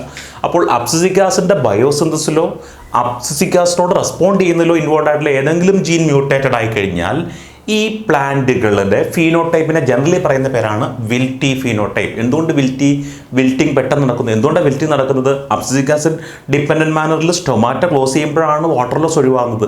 വാട്ടർ ലോസ് ഒഴിവായാൽ മാത്രമേ ഈ വിൽറ്റി കണ്ടീഷനിലോട്ട് പോകാതെ പ്ലാന്റിനെ പ്രൊട്ടക്ട് ചെയ്യാൻ പറ്റത്തുള്ളൂ. അപ്പോൾ അങ്ങനെ അബ്സിസിക് ആസിഡിൻ്റെ പ്രൊഡക്ഷനിലോ അബ്സിസിക് ആസിഡിനോട് റെസ്പോണ്ട് ചെയ്യുന്നതിലോ ഇൻവോൾവ് ആയിട്ടുള്ള ഏതെങ്കിലും ജീൻ മ്യൂട്ടേറ്റഡ് ആയിട്ടുണ്ടെങ്കിൽ അത് വിൽറ്റി ഫീനോടൈപ്പിന് കാരണമാകുന്നു. ഇനി ഈ അബ്സിസിക് ആസിഡ് കൂടാതെ വളരെ ഇമ്പോർട്ടൻ്റ് ആയിട്ടുള്ള മറ്റൊരു പ്ലാന്റ് ഹോർമോൺ സ്ട്രെസ്സിൻ്റെ സമയത്ത്, അല്ലെങ്കിൽ സ്ട്രെസ്സിൻ്റെ സമയത്തെന്ന് ഞാൻ പറയുന്നില്ല, സ്ട്രെസ്സുമായിട്ട് റിലേറ്റഡ് ആയിട്ട് വളരെ ഇമ്പോർട്ടൻ്റ് ആയിട്ടുള്ള ഒരു ഹോർമോണാണ് സൈറ്റോകൈൻ. അപ്പോൾ ഈ സൈറ്റോകൈൻ ഞാൻ സ്ട്രെസ്സും ആയിട്ട് റിലേറ്റഡ് എന്നാണ് ഞാൻ പറഞ്ഞത്. അപ്പോൾ എന്താണെന്ന് ചോദിച്ചിട്ടുണ്ടെങ്കിൽ അബ്സിസിക് ആസിഡ് കൊണ്ട് എന്തൊക്കെ ചേഞ്ച് സ്ട്രെസ്സിൻ്റെ സമയത്ത് പ്ലാന്റിൽ നടന്നോ ആ കാര്യങ്ങളെ ബാക്ക് ടു നോർമൽ കണ്ടീഷൻ എത്തിക്കുന്നതിൽ സൈറ്റോകൈന് റോളുണ്ട്. അതായത് അബ്സിസിക് ആസിഡിന് ഒരു ആൻറ്റഗോണിസ്റ്റിക് ആയിട്ടുള്ള എഫക്റ്റ് ആണ് സൈറ്റോകൈൻ ഉള്ളത്. അപ്പോൾ എന്തുകൊണ്ട് ഇത് സ്ട്രെസ്സുമായിട്ട് റിലേറ്റഡ് ആയിട്ട് നമ്മൾ സൈറ്റോകൈനെ പറ്റി പറയുന്നു? സ്ട്രെസ് റിലേറ്റഡ് മാനറിൽ അബ്സിസിക് ആസിഡ് പ്രൊഡ്യൂസ് ചെയ്തു. അബ്സിസിക് ആസിഡ് കൊണ്ട് ചില ചേഞ്ചുകൾ പ്ലാന്റിൽ വന്നു. ആ ചേഞ്ച് സ്ഥിരമായിട്ട് അങ്ങനെ നിർത്താൻ പറ്റത്തില്ല. കാരണം എന്താണെന്ന് ചോദിച്ചിട്ടുണ്ടെങ്കിൽ സ്റ്റൊമാറ്റോ സ്ഥിരമായിട്ട് ക്ലോസ് ചെയ്ത് വെക്കാൻ പറ്റത്തില്ല. സ്ട്രെസ് മാറി കഴിയുമ്പോൾ സ്റ്റൊമാറ്റോ ഓപ്പൺ ആകണം. അങ്ങനെ അബ്സിസിക് ആസിഡ് ഡിപ്പെൻഡന്റ് മാനറിൽ എന്തൊക്കെ കാര്യങ്ങൾ നടന്നോ അതൊക്കെ ബാക്ക് ടു നോർമൽ കണ്ടീഷനിലോട്ട് എത്തിക്കുന്നതിൽ ഇൻവോൾവ് ആയിട്ടുള്ള ഹോർമോണാണ് സൈറ്റോകൈൻ. അതുകൊണ്ട് തന്നെ നമ്മൾ സൈറ്റോകൈൻ സ്ട്രെസ്സുമായിട്ട് റിലേറ്റഡ് ആയിട്ട് പഠിക്കേണ്ടതായിട്ടുണ്ട്. അപ്പം ഇപ്പോൾ സാധാരണഗതിയിൽ ഇപ്പം പറയുകയാണെങ്കിൽ ഈ സ്ട്രെസ് ഇല്ലാത്തപ്പോഴും അബ്സിസിക് ആസിഡ് പ്ലാന്റിന് ബെനഫിഷ്യലാണ്. കാരണം ഈ റൊട്ടീനായിട്ട് പലപ്പോഴും എന്താണ് സ്റ്റൊമാറ്റോ ക്ലോസ് ചെയ്യേണ്ടതായിട്ട് വരും. അപ്പം അങ്ങനെയുള്ള കാര്യങ്ങളിൽ എന്താണ് അബ്സിസിക് ആസിഡ് ഡിപ്പെൻഡൻറ്റ് മാനറിൽ സ്റ്റൊമാറ്റോ ക്ലോസ് ആകാറുണ്ട്. പക്ഷേ ഡ്രോട്ട് സ്ട്രെസ്സുമായിട്ട് റിലേറ്റഡ് ആയിട്ട് അബ്സിസിക് ആസിഡ് പ്രൊഡ്യൂസ് ചെയ്യുമ്പോൾ പലപ്പോഴും ഫോട്ടോസിന്തസിസ് ഡൗൺ റെഗുലേറ്റഡ് ആകും. അതേപോലെ ലീഫ് സെനിസെൻസിന് കാരണമാകും, ലീഫ് ഫോളിന് കാരണമാകും. എപ്പോഴത്തെ കാര്യം പറയുന്നത്? ഡ്രോട്ട് സ്ട്രെസ്സുമായിട്ട് റിലേറ്റഡ് മാനറിൽ അബ്സിസിക് ആസിഡ് പ്രൊഡ്യൂസ് ചെയ്യുമ്പോൾ പലപ്പോഴും ഫോട്ടോസിന്തസിസ് നടക്കത്തില്ല. അതുപോലെ ഈ ലീഫ് ഫോൾ അല്ലെങ്കിൽ ലീഫ് സെനിസെൻസ് ഉണ്ടാകും. അപ്പോൾ സാധാരണഗതിയിലുള്ള കോൺസെൻട്രേഷൻ ഓഫ് അബ്സിസിക് ആസിഡിൽ ഒരു സ്റ്റൊമാറ്റോ ക്ലോസർ താൽക്കാലികമാണെങ്കിൽ പോലും ഡ്രോട്ട് റിലേറ്റഡ് മാനറിൽ അബ്സിസിക് ആസിഡ് ഭയങ്കരമായിട്ട് കൂടിക്കഴിഞ്ഞാൽ അത് പലപ്പോഴും ഫോട്ടോസിന്തസിനെയും ഒരുപാട് കുറയ്ക്കും. അതുകൂടാതെ ലീഫ് സെനിസെൻസിനും കാരണമാകും. അപ്പം അങ്ങനെയൊക്കെയുള്ള പ്രശ്നങ്ങളിലേക്ക് പോകാതെ പ്ലാന്റിനെ പ്രൊട്ടക്റ്റ് ചെയ്യുന്നതിൽ സൈറ്റോകൈൻ റോളുണ്ട്. അപ്പം സൈറ്റോകൈൻ ഈ അബ്സിസിക് ആസിഡ് പ്രൊഡക്ഷൻ കൊണ്ട്, സ്ട്രെസ്സിൻ്റെ സമയത്ത് അബ്സിസിക് ആസിഡ് പ്രൊഡക്ഷൻ കൊണ്ട് പ്ലാന്റിൽ വന്ന പ്രശ്നങ്ങൾ പരിഹരിക്കുന്നതിന്, ആ പ്രശ്നങ്ങളെല്ലാം നേരെയാക്കുന്നതിൽ റോളുള്ള ഹോർമോണാണ് സൈറ്റോകൈൻ. അപ്പം എന്താണ്? സ്റ്റൊമാറ്റോ ക്ലോസായി, ഫോട്ടോസിന്തസിസ് വളരെ കുറഞ്ഞു, അതുകൂടാതെ ലീഫ് സെനിസെൻസിലോട്ട് പോകും. അപ്പോൾ അങ്ങനെയുള്ള പ്രശ്നങ്ങളിൽ നിന്നും പ്ലാന്റിനെ പ്രൊട്ടക്റ്റ് ചെയ്യുന്നതിൽ സൈറ്റോകൈൻ റോളുണ്ട്. അപ്പോൾ നമ്മൾ സ്ട്രെസ്സുമായിട്ട് റിലേറ്റഡ് ആയിട്ട് സൈറ്റോകൈൻ എന്തുകൊണ്ട് പറയുന്നത് വെച്ചിട്ടുണ്ടെങ്കിൽ, വൺസ് സ്ട്രെസ് ഡിപ്പെൻഡൻറ്റ് മാനറിൽ അബ്സിസിക് ആസിഡ് പ്രൊഡ്യൂസ് ചെയ്തു, അതുവഴി പ്ലാന്റ് എന്തെല്ലാം പ്രശ്നങ്ങളുണ്ടായോ അതിൽ നിന്ന് തിരിച്ചു കൊണ്ടുവന്നതിന് വേണ്ടിയിട്ട് സൈറ്റോകൈന് റോളുണ്ട്. അപ്പം ഇതാണ് അബ്സിസിക് ആസിഡിനെയും സൈറ്റോകൈനെ പറ്റിയും പറയാനുള്ളത്. ഇനി ഒരു എൻസൈം സൈറ്റോകൈൻ്റെ പ്രൊഡക്ഷനിൽ ഇൻവോൾവ് ആയിട്ടുള്ള ഒരു റേറ്റ് ലിമിറ്റിംഗ് സ്റ്റെപ്പിലെ എൻസൈമാണ് ഐസോപെൻറ്റൈൽ ട്രാൻസ്ഫറേസ് എൻസൈം, അല്ലെങ്കിൽ IPT എന്ന് പറയുന്ന എൻസൈം. IPT എൻസൈം കൂടുതലായി കഴിഞ്ഞാൽ ഈ സൈറ്റോകൈൻ, നമ്മൾ ഈ ഹോർമോണുകളെ പറ്റി പറഞ്ഞപ്പോൾ നമ്മൾ പറഞ്ഞായിരുന്നു, സൈറ്റോകൈൻ ബയോസിന്തസിലെ റേറ്റ് ലിമിറ്റിംഗ് സ്റ്റെപ്പ് അല്ലെങ്കിൽ ക്വാണ്ടിറ്റി ഓഫ് സൈറ്റോകൈൻ ഡിറ്റർമൈൻ ചെയ്യുന്ന സ്റ്റെപ്പ് ഐസോപെൻറ്റൈൽ ട്രാൻസ്ഫറേസ് അല്ലെങ്കിൽ IPT ഡിപ്പെൻഡൻറ്റ് മാനറിൽ നടക്കുന്ന സ്റ്റെപ്പാണ്. അപ്പോൾ സ്വാഭാവികമായിട്ടും IPT കൂടിക്കഴിഞ്ഞാൽ കൂടുതൽ quantity of cytokinin is produced. അപ്പോൾ ആ IPT കൂടുതലുള്ള പ്ലാന്റുകളിൽ ഐസോപെൻറ്റൈൽ ട്രാൻസ്ഫറേസ് എന്ന് പറയുന്ന സൈറ്റോകൈൻ പ്രൊഡക്ഷനിലെ റേറ്റ് ലിമിറ്റിംഗ് സ്റ്റെപ്പ് ഹാൻഡിൽ ചെയ്യുന്ന എൻസൈം കൂടുതലാണെന്ന് പറഞ്ഞാൽ കൂടുതൽ ക്വാണ്ടിറ്റി സൈറ്റോകൈൻ. അങ്ങനെയുള്ള പ്ലാന്റുകൾക്ക് ഡ്രോട്ട് ടോളറൻസ് കൂടുതലാണ് എന്നാണ് പറയുന്നത്. അതായത് ഡ്രോട്ടിൻ്റെ സമയത്ത് അബ്സിസിക് ആസിഡ് കൊണ്ട് ചില ചേഞ്ചുകൾ ഉണ്ടായി, ആ ചേഞ്ചുകളിൽ നിന്നും തിരിച്ച് പ്ലാന്റിനെ റിക്കവർ ചെയ്യുന്നതിൽ സൈറ്റോകൈന് റോളുണ്ട്. അപ്പോൾ IPT ഐസോപെൻറ്റൈൽ ട്രാൻസ്ഫറേസ് ഹൈ കോൺസെൻട്രേഷനിൽ ഉണ്ടായിക്കഴിഞ്ഞ പ്ലാന്റുകളിൽ ഡ്രോട്ട് ടോളറൻസ് കൂടുതലാണെന്നാണ് പറയുന്നത്. ഇനി നമ്മൾ അബ്സിസിക് ആസിഡിനെയും സൈറ്റോകൈനെ പറ്റി എടുത്ത് പറഞ്ഞെങ്കിൽ പോലും ബാക്കി ഓൾമോസ്റ്റ് എല്ലാ ഹോർമോണുകളും ഈ ഡ്രോട്ട് സ്ട്രെസ് റിലേറ്റഡ് ആയിട്ടുള്ള കാര്യങ്ങളിൽ ഇൻവോൾവ് ആണ്. Gibberellic acid, auxin, salicylic acid, ethylene, jasmonic acid and brassinosteroid, ഇവരെല്ലാം ഈ പറയുന്ന സ്ട്രെസ്സിൽ നിന്നും പ്ലാന്റിനെ പ്രൊട്ടക്ട് ചെയ്യുന്നതിൽ ഇൻവോൾവ് ആയിട്ടുള്ള ഹോർമോണാണ്. നമ്മൾ ഓൾറെഡി പറഞ്ഞു കഴിഞ്ഞു ക്രോസ് ടോക്ക്, അതായത് പല പല പാത്വേസ് കൺവേർജ് ചെയ്യുകയും ഒരു ഇൻ്റർ കണക്റ്റഡ് പാത്വേയുടെ ഫോമിലോട്ട് പോവുകയും ചെയ്യുന്നു. അങ്ങനെയുള്ള ഇൻ്റർ കണക്റ്റഡ് പാത്വേയിൽ പലപ്പോഴും ഈ ഓൾമോസ്റ്റ് എല്ലാ ഹോർമോണുകളുടെയും ഇൻവോൾവ്മെൻറ്റ് നമ്മൾ ഈ സ്ട്രെസ്ഡ് കണ്ടീഷനിൽ പ്ലാന്റിൽ കാണാൻ പറ്റും. അപ്പോൾ ഈ അബ്സിസിക് ആസിഡും സൈറ്റോകൈനും മാത്രമല്ല ഓൾമോസ്റ്റ് എല്ലാ ഹോർമോണുകളും പ്ലാന്റ് സ്ട്രെസ്സുമായിട്ട് റിലേറ്റഡ് ആയിട്ട് ഓരോരോ ഫങ്ഷനുകൾ പ്ലാന്റിൽ സെർവ് ചെയ്യുന്നുണ്ട്. ഇനി നമ്മൾ പറയാൻ പോകുന്ന മറ്റ് ചില പ്ലാന്റ് ഹോർമോണുകളുടെ ഇൻവോൾവ്മെൻറ്റ് സ്ട്രെസ് ടോളറൻസിൻ്റെ കാര്യത്തിൽ. അപ്പം അതിനകത്ത് ഒരുപാട് ഡെപ്തിലോട്ടൊന്നും പോയിട്ടില്ല, ചില ഒബ്സർവ്ഡ് ആയിട്ടുള്ള ചില കാര്യങ്ങൾ പറഞ്ഞിട്ടുണ്ടെന്നേ ഉള്ളൂ.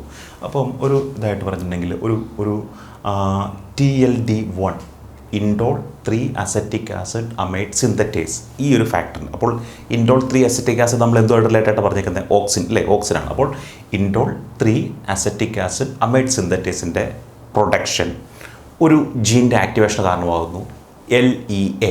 അപ്പോൾ indole 3 acetic acid amide synthetase അല്ലെങ്കിൽ TLD1, അതിൻ്റെ എക്സ്പ്രഷൻ എന്തിനു കാരണമാകുന്നു, LEA എന്ന് പറഞ്ഞെങ്കിൽ ലേറ്റ് എംബ്രിയോജെനിസിസ് എബണ്ടൻറ്റ് എന്ന് പറയുന്ന ഒരു പ്രോട്ടീൻ്റെ എക്സ്പ്രഷൻ കാരണമാകുന്നു. അപ്പം ലേറ്റ് എംബ്രിയോജെനിസിസ് എന്ന് പറഞ്ഞെങ്കിൽ സീഡ് ഫോർമേഷൻ്റെ സമയത്ത് ആക്ച്വലി സീഡ് വളരെ ഡ്രൈ ആയി പോകും, വാട്ടർ കണ്ടൻറ്റ് വളരെ കുറഞ്ഞു പോകും. കാരണം ഒരുപാട് നാളേക്ക് നിലനിൽക്കണമെങ്കിൽ വാട്ടർ കണ്ടൻറ്റ് കുറവ് വരാൻ പാടുള്ളൂ. അപ്പോൾ ആ വാട്ടർ കണ്ടൻറ്റ് കുറവ് പോകുമ്പോൾ ആ ഒരു കണ്ടീഷനുമായിട്ട് അഡ്ജസ്റ്റഡ് ആയിക്കഴിഞ്ഞാൽ മാത്രമേ ഈ സീഡിന് ലൈവായിട്ട് നിൽക്കാൻ പറ്റത്തുള്ളൂ. അപ്പോൾ ശരിക്കും പറഞ്ഞിട്ടുണ്ടെങ്കിൽ വാട്ടർ കണ്ടൻറ്റ് കുറച്ച് ഡെസിക്കേഷനോട്ട് പോയിട്ട് ഓൾമോസ്റ്റ് എന്താണ് ലൈഫ് ഇല്ലാത്ത രീതിയിലേക്ക് സീഡ് വരികയും പിന്നെ ഒരു നല്ല ഓപ്പർച്യൂണിറ്റി കിട്ടുമ്പോൾ വാട്ടർ ഇംബൈബ് ചെയ്ത് വീണ്ടും ജെർമിനേറ്റ് ചെയ്യാണ് ചെയ്യുന്നത്. അപ്പോൾ സീഡ് മച്ചുറേഷൻ്റെ സമയത്ത് indole 3 acetic acid amide synthetase dependent മാനറിൽ ലേറ്റ് എംബ്രിയോജെനിസിസ് എബണ്ടൻറ്റ് അല്ലെങ്കിൽ LEA എന്ന് പറയുന്ന ഫാക്ടർ സീഡിൽ പ്രൊഡ്യൂസ് ചെയ്യുമ്പോഴാണ് സീഡ് മച്ചുർ ആകുന്നത്. അപ്പോൾ ശരിക്കും പറഞ്ഞാൽ സ്വാഭാവികമായിട്ട് ഡെസിക്കേഷൻ അല്ലെങ്കിൽ ഡ്രൈ കണ്ടീഷനെ കൗണ്ടർ ചെയ്യാൻ വേണ്ടുന്ന ഒരു ഫാക്ടറാണ് LEA അല്ലെങ്കിൽ ലേറ്റ് എംബ്രിയോജെനിസിസ് എബണ്ടൻറ്റ് എന്നുള്ളത്. അപ്പോൾ ഈ ഒരു ഫാക്ടർ പലപ്പോഴും ഡ്രോട്ട് ടോളറൻസിൻ്റെ കേസ്, ഡ്രോട്ടിൻ്റെ സമയത്തും വാട്ടർ ഇല്ലാത്ത അവസ്ഥ അല്ലെങ്കിൽ ഡെസിക്കേഷനിലോട്ട് പോകുന്ന ഒരു അവസ്ഥ വരാറുണ്ട്. അപ്പോൾ ഈ പറയുന്ന LEAയുടെ പ്രസൻസ് ഈ റൈസിൽ ഡ്രോട്ട് റെസിസ്റ്റൻസിൻ്റെ സമയത്ത് റൈസിൽ പ്ലാന്റിൽ കാണാറുണ്ട്. അപ്പോൾ ഇതെന്താണ്, ഇത് ഓക്സിനുമായിട്ട് റിലേറ്റ് ചെയ്തേക്കുവാണ്. കാരണം indole 3 acetic acid is basically ഓക്സിനാണ്. അതുകൊണ്ട് ഇൻഡോൾ 3 അസറ്റിക് ആസിഡ് അമൈഡ് സിന്തറ്റേസിൻ്റെ പ്രസൻസിൽ LEA ഉണ്ടാകുന്നു. ഇത് സാധാരണഗതിയിൽ എംബ്രിയോജെനിസിസിലാണ് കാണപ്പെടുന്നത്. ലേറ്റർ സ്റ്റേജ് ഓഫ് എംബ്രിയോജെനിസിൽ അത് ലേറ്റ് എംബ്രിയോജെനിസിസ് എബണ്ടൻറ്റ് എന്നുള്ളതാണ്. അതേ ഫാക്ടറിൻ്റെ ഇൻവോൾവ്മെൻറ്റ് ഈ റൈസിൽ ഡ്രോട്ട് റെസിസ്റ്റൻസ് സമയത്തും കാണാറുണ്ട്. ഇനി അടുത്ത് എന്താണ് അവർ പറഞ്ഞേക്കുന്നത്, അബ്സിസിക് ആസിഡിൻ്റെ ഇൻവോൾവ്മെൻറ്റ്. അപ്പം അബ്സിസിക് ആസിഡ് പലപ്പോഴും ഡ്രോട്ടിൻ്റെയും അല്ലെങ്കിൽ സാൾട്ട് സ്ട്രെസ്സിൻ്റെ സമയത്ത് അബ്സിസിക് ആസിഡിൻ്റെ പ്രസൻസ്, നമ്മൾ അബ്സിസിക് ആസിഡിനെ പറ്റി ഓൾറെഡി കണ്ടു കഴിഞ്ഞു. ഇപ്പോൾ എന്താണ്, ഡ്രോട്ടിൻ്റെയും സാൾട്ട് സ്ട്രെസ്സിൻ്റെയും സമയത്ത് അബ്സിസിക് ആസിഡ് ഒരു പ്രോട്ടിയേസിനെ ആക്ടിവേറ്റ് ചെയ്യും. ആ പ്രോട്ടിയേസ് ABCB4 എന്ന് പറയുന്ന ഓക്സിൻ ട്രാൻസ്പോർട്ടറിൻ്റെ ഡീഗ്രഡേഷന് കാരണമാകും. അപ്പോൾ അബ്സിസിക് ആസിഡ് ഡിപ്പെൻഡൻറ്റ് മാനറിൽ ഡ്രോട്ടിൻ്റെയും സാൾട്ട് സ്ട്രെസ്സിൻ്റെയും സമയത്ത് ഒരു പ്രോട്ടിയേസ് ഈസ് പ്രൊഡ്യൂസ്ഡ്. ആ പ്രോട്ടീസ് എന്താണ്, ABCB4 എന്ന് പറയുന്ന ഓക്സിൻ ട്രാൻസ്പോർട്ടറിൻ്റെ ഡീഗ്രഡേഷന് കാരണമാകും. അപ്പം ഈ ഓക്സിൻ ഉപയോഗിച്ചിട്ടാണ് റൂട്ട് എലോങ്ങേഷൻ നടക്കുന്നത്. അപ്പം ഈ സ്ട്രെസ്സിൻ്റെ സമയത്ത് റൂട്ട് എലോങ്ങേഷനെ റെഗുലേറ്റ് ചെയ്യുന്നു. എങ്ങനെ, ഓക്സിനാണ് റൂട്ട് എലോങ്ങേഷന് കാരണമാകുന്നത്. അതിൻ്റെ ട്രാൻസ്പോർട്ടറിനെ ഡീഗ്രേഡ് ചെയ്ത് കളയുന്ന വഴി ഓക്സിൻ ട്രാൻസ്പോർട്ടേഷൻ അല്ലെങ്കിൽ എന്താണ് റൂട്ട് ഹെയർ എലോങ്ങേഷനെ റെഗുലേറ്റ് ചെയ്യുന്ന വഴി ഈ ഡ്രോട്ട് അല്ലെങ്കിൽ സോൾട്ട് സ്ട്രെസ്സിൽ പ്ലാന്റിനെ പ്രൊട്ടക്റ്റ് ചെയ്യുന്നു. ഒന്നുകൂടെ പറയുകയാണെങ്കിൽ അബ്സിസിക് ആസിഡിൻ്റെ പ്രസൻസിൽ അല്ലെങ്കിൽ ഡ്രോട്ടിൻ്റെയും സോൾട്ട് സ്ട്രെസ്സിൻ്റെയും പ്രസൻസിൽ അബ്സിസിക് ആസിഡ് പ്രൊഡ്യൂസ് ചെയ്യുന്നു. അത് ഒരു പ്രോട്ടിയേസിൻ്റെ പ്രൊഡക്ഷന് കാരണമാകുന്നു. ആ പ്രോട്ടിയേസ് ABCB4 എന്ന് പറയുന്ന ഓക്സിൻ ട്രാൻസ്പോർട്ടറിൻ്റെ ഡീഗ്രഡേഷൻ കാരണമാകുന്നു. ഈ ഓക്സിൻ ഡിപ്പെൻഡൻറ്റ് മാനറിലാണ് റൂട്ട് ഹെയർ എലോങ്ങേഷൻ നടക്കുന്നത്. അപ്പോൾ ഈ ഡ്രോട്ടിൻ്റെയും സോൾട്ട് സ്ട്രെസ്സിൻ്റെയും സമയത്ത് റൂട്ട് എലോങ്ങേഷനെ റെഗുലേറ്റ് ചെയ്യുന്നു. അതുവഴി അങ്ങനെയും റോളുണ്ട് അബ്സിസിക് ആസിഡിന്. ഓക്കെ, ഇനി നമ്മൾ പറയാൻ പോകുന്നത് എഥിലിനെ പറ്റിയാണ്. എഥിലിൻ ശരിക്കും പറഞ്ഞിട്ടുണ്ടെങ്കിൽ ഓക്സിൻ ട്രാൻസ്പോർട്ടേഷൻ, ഓക്സിൻ കൊണ്ടുള്ള ചില റെസ്പോൺസിനെ ഫെസിലിറ്റേറ്റ് ചെയ്യുന്നതിൽ എഥിലിന് റോളുണ്ട്. അപ്പോൾ എഥിലിൻ എങ്ങനെ ചെയ്യുന്നത്? എഥിലിൻ ചില auxin transporters PIN1, PIN2, PIN4, auxin 1 പോലെയുള്ള ഓക്സിൻ ട്രാൻസ്പോർട്ടേഴ്സിനെ അപ്രഗുലേറ്റ് ചെയ്യുന്നു. ആര്? എഥിലിൻ. അതുകൂടാതെ ചില ഓക്സിൻ റെസ്പോൺസീവായിട്ട് ഓക്സിനോട് റെസ്പോണ്ട് ചെയ്യുന്ന transcription factors such as ARF2 and ARF19 ഇതിൻ്റെയൊക്കെ അപ്രഗുലേഷനിൽ എഥിലിന് റോളുണ്ട്. തിരിച്ചും എന്താണ്, ഈ പറയുന്ന ഓക്സിൻ എഥിലിനെയും അപ്രഗുലേറ്റ് ചെയ്യും. എങ്ങനെ? ഓക്സിൻ ഉള്ളപ്പോൾ ACCയുടെ ആക്ടിവേഷൻ വഴി, ACC നമ്മൾ കണ്ടതാണ് എഥിലിൻ ബയോസിന്തസിലെ ക്രൂഷ്യൽ ആയിട്ടുള്ള എൻസൈമാണ്. ആ എൻസൈമിനെ ആക്ടിവേറ്റ് ചെയ്യുന്ന വഴി ഓക്സിൻ തിരിച്ച് എഥിലിൻ്റെ അപ്രഗുലേഷനും കാരണമാകുന്നു. അപ്പോൾ ഞാൻ അത് ഒന്നുകൂടെ പറയുകയാണെങ്കിൽ എഥിലിൻ എന്ന് പറയുന്ന പ്ലാന്റ് ഹോർമോൺ ഓക്സിൻ ട്രാൻസ്പോർട്ടറായിട്ടുള്ള PIN1, PIN2, PIN4 ആൻഡ് OX1നെ അപ്രഗുലേറ്റ് ചെയ്യുന്നു. അതുകൂടാതെ ഓക്സിനോട് റെസ്പോണ്ട് ചെയ്യുന്ന ട്രാൻസ്ക്രിപ്ഷൻ ഫാക്ടേഴ്സ് ARF2ൻ്റെയും ARF1ൻ്റെയും ARF19ൻ്റെയും ആക്ടിവേഷൻ എഥിലിൻ നടത്തുന്നു. അപ്പോൾ ശരിക്കും പറഞ്ഞാൽ എഥിലിൻ ഡിപ്പെൻഡൻറ്റ് മാനറിൽ ഓക്സിൻ റെസ്പോൺസ്, ഓക്സിനാലുള്ള റെസ്പോൺസുകൾ കുറച്ച് ഫാസ്റ്റ് ആകുന്നു. അതുമാത്രമല്ല ഓക്സിൻ എന്ത് ചെയ്യുന്നു? തിരിച്ച് എഥിലിനെ ആക്ടിവേറ്റ് ചെയ്യുന്നു. എങ്ങനെ? ACC പോലെയുള്ള ക്രൂഷ്യൽ ആയിട്ടുള്ള എൻസൈമുകളുടെ ആക്ടിവേഷൻ. ACC എന്താണെന്നൊക്കെ നമ്മൾ പ്ലാൻ ഹോർമോണിനെ പറ്റി പറഞ്ഞപ്പോൾ കണ്ടതാണ്. ഓക്കെ, ഇനി അടുത്ത് പറയാൻ പോകുന്നത് ഗിബർലിക് ആസിഡും ബ്രാസിനോസ്റ്റീറോയിഡുമാണ്. ഇപ്പോൾ ഗിബർലിക് ആസിഡും ബ്രാസിനോസ്റ്റീറോയിഡും നമ്മൾ കാണുമ്പോൾ എന്താണ്, അല്ലെങ്കിൽ ഫങ്ഷണൽ ഡിഫറൻ്റ് ആണെന്ന് തോന്നുമെങ്കിലും ഇത് ഭയങ്കരമായിട്ട് ഓവർലാപ്പ് ചെയ്യുന്നുണ്ട് ഒരു ഫങ്ഷണലി. പലപ്പോഴും ഈ പറയുന്ന സ്ട്രെസ് റിലേറ്റഡ് ആയിട്ടുള്ള റെസ്പോൺസിൽ ഈ രണ്ട് ഹോർമോണുകളും ഒരേപോലെ കോൺട്രിബ്യൂട്ട് ചെയ്യും. അവരുടെ ക്രോസ് ടോക്ക് ഉള്ളതും പലപ്പോഴും ഇതെല്ലാം ഫൈനലി ഒരു ഇതിലേക്ക് കൺവേർട്ട് ചെയ്യുന്ന അവസ്ഥയും കാണാറുണ്ട്. ഗിബർലിക് ആസിഡ് ഡിപ്പെൻഡൻറ്റ് മാനറിൽ ഒരു പ്രോട്ടീൻ ഉണ്ടാകുന്നു, OSGSR1 എന്ന് പറയുന്ന പ്രോട്ടീൻ. ആ പ്രോട്ടീൻ എന്താണ്, ഗിബർലിക് ആസിഡിനെയും ആക്ടിവേറ്റ് ചെയ്യുന്നു, ബ്രാസിനോസ്റ്റീറോയിഡിനെ ആക്ടിവേറ്റ് ചെയ്യുന്നു. ഞാൻ ഒന്നുകൂടെ പറയുന്നു, ഗിബർലിക് ആസിഡ് ഡിപ്പെൻഡൻറ്റ് മാനറിൽ ഉണ്ടാകുന്ന OSGSR1 എന്ന് പറയുന്ന പ്രോട്ടീൻ ബ്രാസിനോസ്റ്റീറോയിഡിനെ അപ്രഗുലേറ്റ് ചെയ്യുന്നു. അതുകൂടാതെ എന്താണ് ഗിബർലിക്, അപ്പോൾ സെൽഫായിട്ട് ഒരു ആക്ടിവേഷൻ, ബ്രാസിനോസ്റ്റീറോയിഡിൻ്റെ ആക്ടിവേഷൻ. അപ്പം ഈ പറയുന്ന ഗിബർലിക് ആസിഡ് ഡിപ്പെൻഡൻറ്റ് മാനറിൽ ഗിബർലിക് ആസിഡ് തന്നെയും ആക്ടിവേറ്റഡ് ആകുന്നു. ഗിബർലിക് ആസിഡ് ഡിപ്പെൻഡൻറ്റ് മാനറിൽ ആക്റ്റീവ് ആയിട്ടുള്ള OSGSR1 ഗിബർലിക് ആസിഡിൻ്റെ പ്രൊഡക്ഷനെയും ബ്രാസിനോസ്റ്റീറോയിഡിൻ്റെ പ്രൊഡക്ഷനെയും ആക്ടിവേറ്റ് ചെയ്യുന്നു. അതുകൂടാതെ ഗിബർലിക് ആസിഡ് ഡിപ്പെൻഡൻറ്റ് മാനറിൽ സാലിസിലിക് ആസിഡ് പ്രൊഡക്ഷൻ നടക്കുന്നു. അപ്പോൾ നമ്മൾ പലപ്പോഴും ഇപ്പോൾ ഞാൻ ഈ പറഞ്ഞ ലാസ്റ്റ് സെക്ഷനിൽ മുഴുവൻ ഒരു ഹോർമോൺ മറ്റതിനെ ആക്ടിവേറ്റ് ചെയ്യുന്നു, അല്ലെങ്കിൽ അത് തിരിച്ച് ആക്ടിവേറ്റ് ചെയ്യുന്നു. അപ്പോൾ എന്താ ഇവിടെ സംഭവിക്കുന്നത്? പലപ്പോഴും ഈ പറയുന്ന സ്ട്രെസ് റെസ്പോൺസ് പറഞ്ഞാൽ ഒരു സിംഗിൾ ഹോർമോണിൻ്റെ എഫക്റ്റ് അല്ല, ഗ്രൂപ്പ് ഓഫ് ഹോർമോണുകളുടെ കോപ്പറേറ്റീവ് എഫക്റ്റ് കൊണ്ടാണ്. അതുകൊണ്ട് തന്നെ എന്താണ്, എഥിലിനുള്ളപ്പോൾ ഓക്സിൻ തിരിച്ച് എഥിലിനെ, ഗിബർലിക് ആസിഡ് ഉള്ളപ്പോൾ OSGSR1 വഴി ബ്രാസിനോസ്റ്റീറോയിഡും ഗിബർലിക് ആസിഡും ബ്രാസിനോസ്റ്റീറോയിഡും കോപ്പറേറ്റീവ് മാനറിൽ സ്ട്രെസ്സിന് അഗെയിൻസ്റ്റ് ആയിട്ട് നിൽക്കുന്നു. അതുപോലെ ഗിബർലിക് ആസിഡ് ഉള്ളപ്പോൾ സാലിസിലിക് ആസിഡ്, ഗിബർലിക് ആസിഡും സാലിസിലിക് ആസിഡും കൂടെ കോപ്പറേറ്റീവ് മാനറിൽ സ്ട്രെസ്സിനോട് റെസ്പോണ്ട് ചെയ്യുന്നു. അപ്പോൾ ഇതാണ് ഈ ഒരു ലാസ്റ്റ് പോസ്റ്റ് റിലവൻസ്.